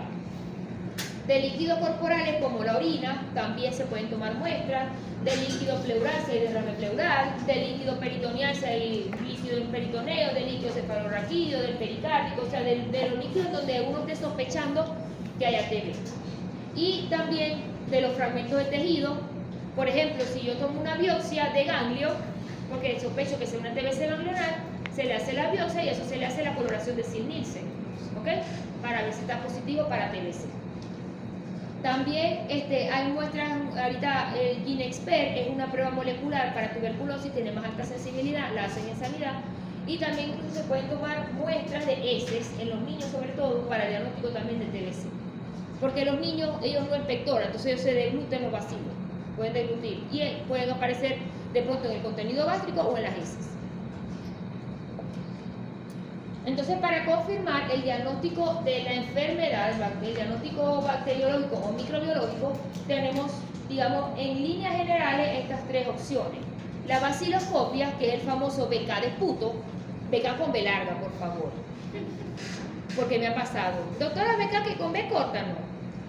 BK con B larga. El BK de esputo, que es la baciloscopia, esa es la prueba que se hace con tinción de Sil-Nielsen, ¿okay? Es una prueba rápida, de muy bajo costo, de fácil accesibilidad para los pacientes, de forma gratuita, se hace en el hospital universitario de lunes a jueves en el tercer piso, en sanidad también lo hacen de forma gratuita lunes y martes. Y hay laboratorios, por ejemplo, que son bastante confiables, como el de la Facultad de Medicina aquí, el edificio de Ciencia y Salud. En el laboratorio de bioanálisis hacen buena también baciloscopia. Hay un laboratorio también que está en la clínica La Familia, que es el laboratorio Solar Román, también hay especialistas para hacer las baciloscopias, porque tampoco en todos lados lo hacen muy bien, ¿no? Pero siempre es bueno dirigir al paciente en donde los resultados sean confiables. ¿Cómo le van a decir al paciente que tome la muestra? Tiene que tomarla en ayuna, sin haber comido, sin cepillarse ni nada. El catarro que bote en la mañana, ese lo va a colocar en un recolector de orina, lo cierra bien y lo lleva al laboratorio. Y otro día diferente va a tomar otra muestra. Son 2 BK. Cuando hablamos de BK seriado, hablamos de 2 BK que tienen que tomarse días diferentes. Anteriormente eran 3 BK. Y actualmente con 2 es suficiente. ¿Ok? Si los BK están negativos y yo todavía sospecho que ese paciente tenga tuberculosis, puedo hacer un GeneXpert. El GeneXpert también es una muestra que también se toma del esputo, o también puedo hacer GeneXpert de otro tejido, de otro líquido, o sea, si tengo otra parte. Pero hablando de la parte pulmonar, se envía el GeneXpert para sanidad. El GeneXpert sí solamente lo hacen en sanidad. Reciben las muestras lunes y martes. El GeneXpert es una prueba molecular que tiene mayor sensibilidad a la baciloscopia. Lo que pasa es que a diferencia del BK, el GeneXpert representa alto costo. Por eso es que aquí, por lo menos en nuestro medio, no hay GeneXpert en todas partes. Solamente lo hay en sanidad, que lo maneja el programa de tuberculosis.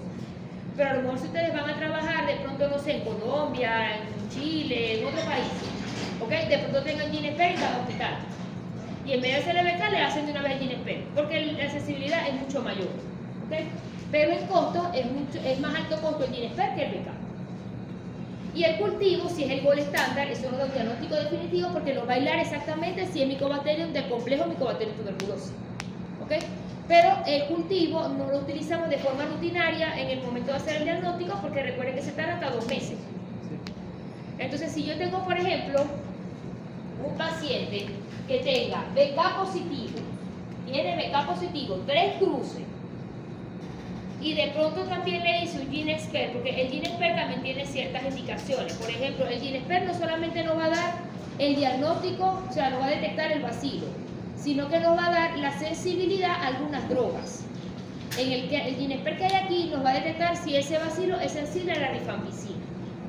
Entonces, si yo tengo estamos llamados a hacerle Ginexpert a los pacientes que tengan VIH, los pacientes que han estado privados de libertad, los pacientes diabéticos, en los niños, porque es para detectar si están resistentes a tratamiento.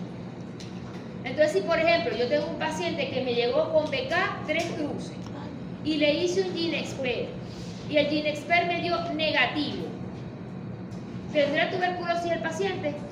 Sí. ¿O qué hago? ¿Ah? No.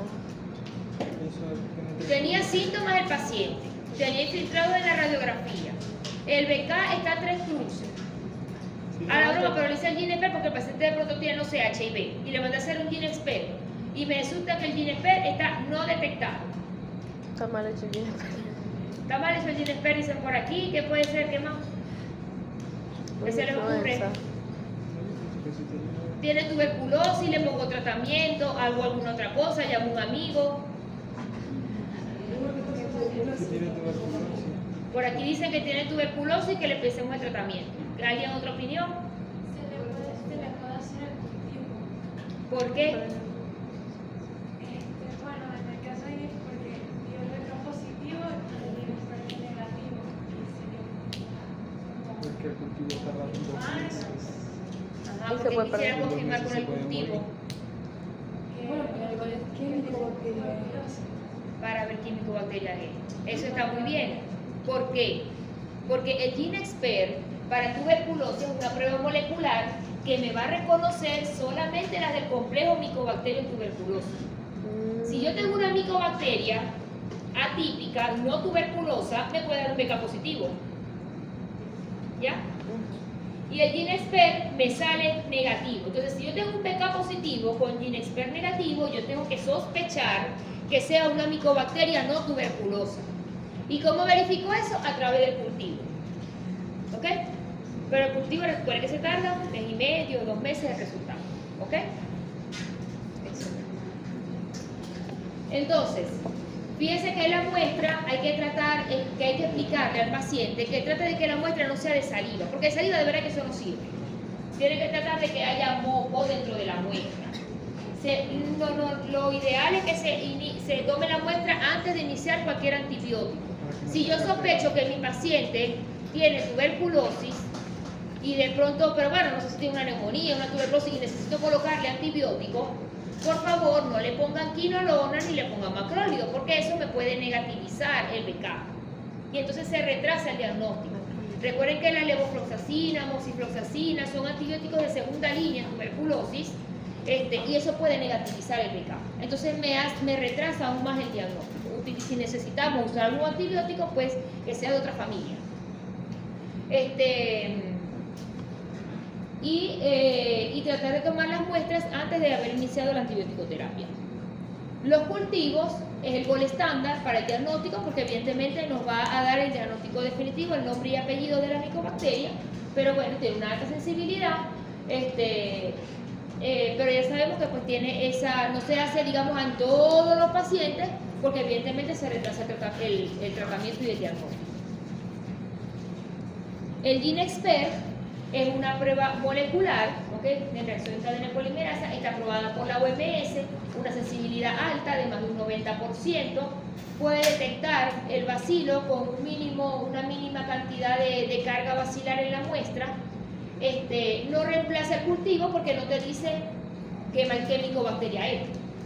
Simplemente, si es del complejo Mycobacterium tuberculoso, te va a dar detectado, pero si es otra micobacteria, va a dar negativo. Es un método costoso, utiliza un cartucho. Aquí solamente lo tiene Sanidad, que es aportado por, digamos, el Programa Nacional de Tuberculosis. Y pues, como aquí solamente tenemos un Ginexpert para todo el estado Zulia, debemos utilizarlo bajo ciertos criterios, ¿no? Digamos, pacientes con VIH o pacientes que tengamos una alta sospecha de tuberculosis y los BK no salen negativos, entonces tenemos que recurrir al Ginexpert. O cuando estemos sospechando que el paciente pueda tener alguna resistencia a la rifampicina o alguna droga. En cuanto a los otros laboratorios generales, o sea, ya con la baciloscopia, el ginespero, los cultivos, eso es como para yo hacer el diagnóstico más específico, ¿no? Y por supuesto, la biopsia en los casos de las extrapulmonares. La biopsia pleural en el caso de que tenga una TB pleural, la biopsia ganglionar si es una ganglionar, la peritoneal, la biopsia del peritoneo, ahí eso ya es por anatomía patológica. En cuanto a los exámenes generales, digamos que en tuberculosis los leucocitos, que lo vemos en la hematología completa, no va a ser de gran utilidad para un diagnóstico. Podemos tener leucocitos normales o pueden estar ligeramente elevados, ¿okay? No es algo específico. Algunos pueden cursar con anemia, algunos pueden tener linfopenia, en hasta un 50% se puede reportar hipercalcemia o hiponatremia. La proteína C reactiva puede estar elevada, que es un marcador de inflamación de fase aguda. Y el ADA, que es el adenosíndeaminasa, esta se utiliza en los líquidos.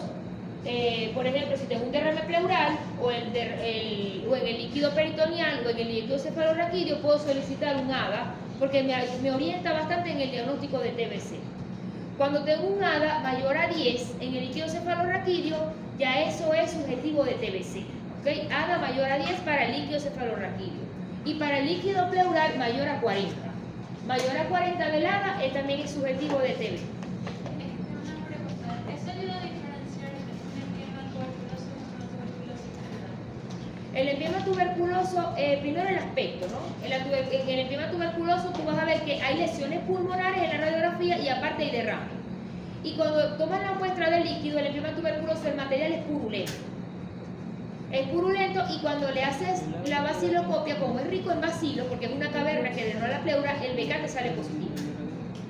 Pero el derrame pleural, que es por tuberculosis sin lesiones pulmonares, el líquido no es purulento, es más bien amarillo, es cerofibrinoso, es muy bien tolerado por el paciente, y allí tiene mayor utilidad el ADA. Sin embargo, el ADA no es específico de tuberculosis, nos orienta mucho. Pero, por ejemplo, si yo tengo una neumonía con empiema, que no sea tuberculosis, sino que tengo pus allí por una neumonía, el ADA sale alto.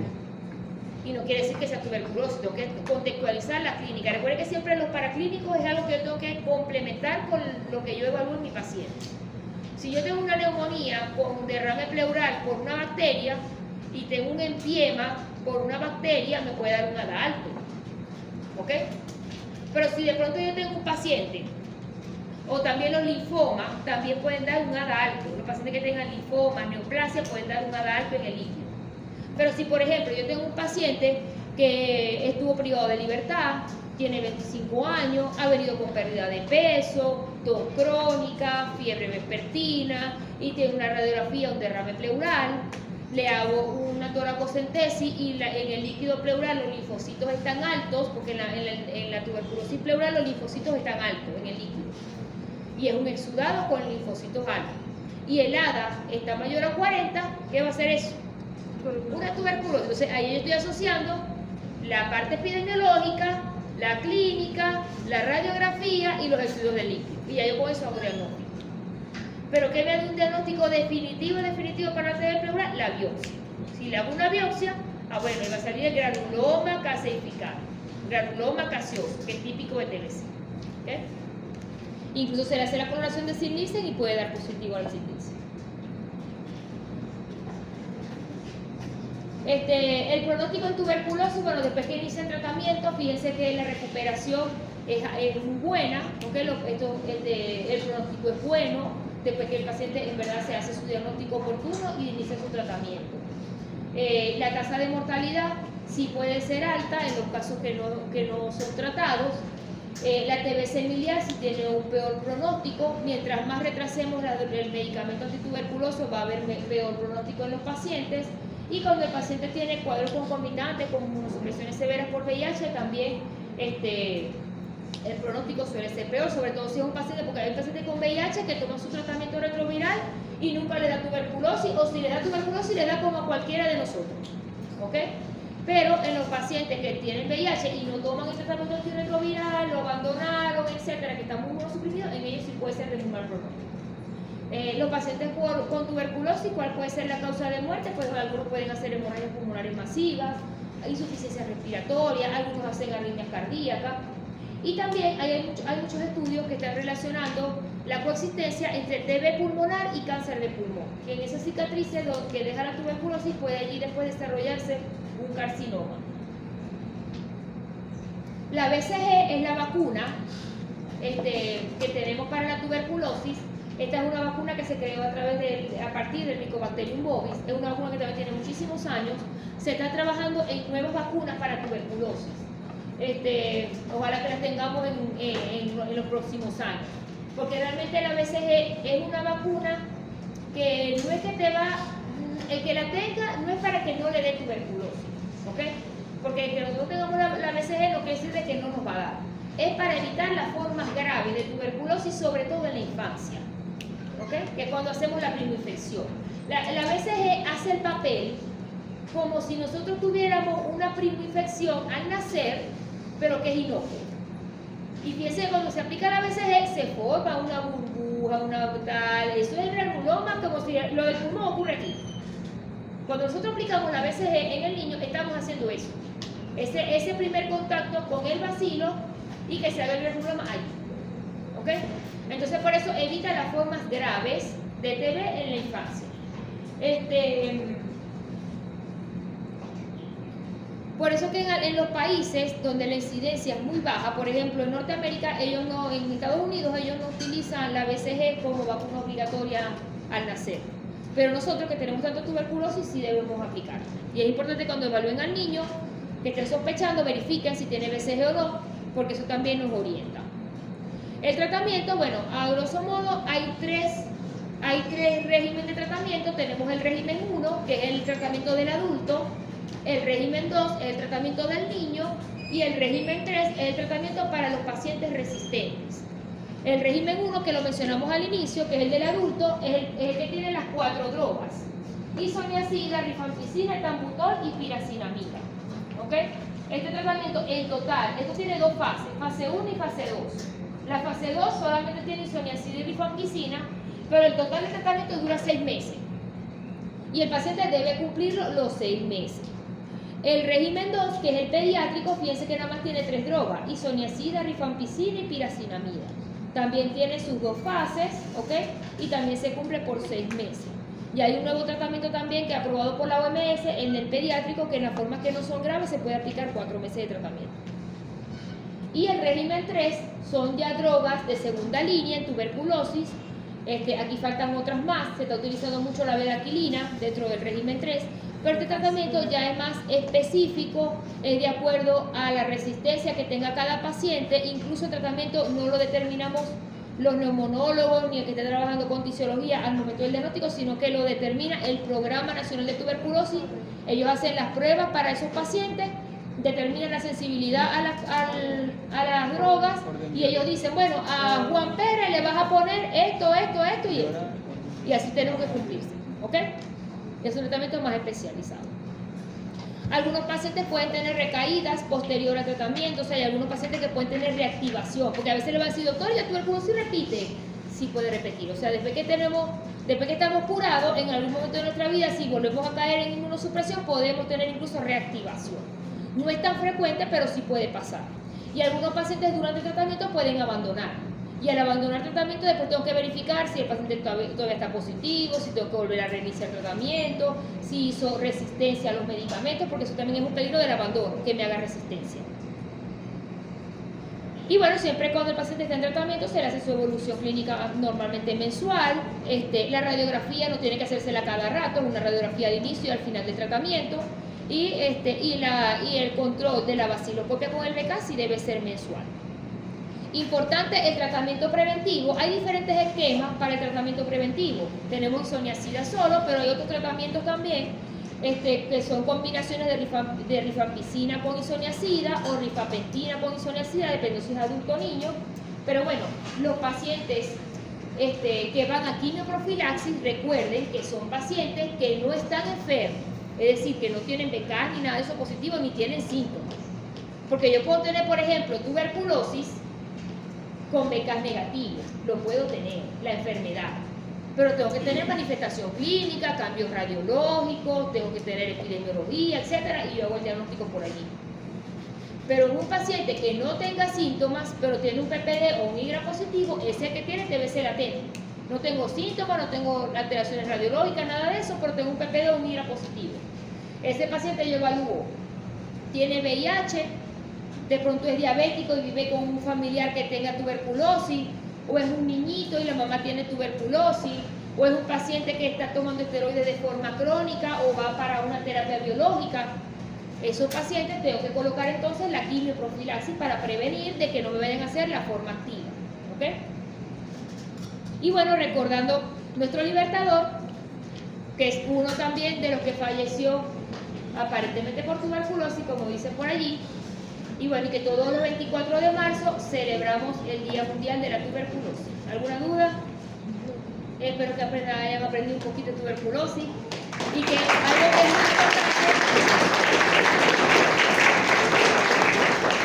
algo que es muy importante es que ustedes como estudiantes de medicina conozcan la enfermedad, porque ustedes van a lidiar con esto, van a lidiar y mucho, cuando estén en las clínicas, cuando estén en las rurales.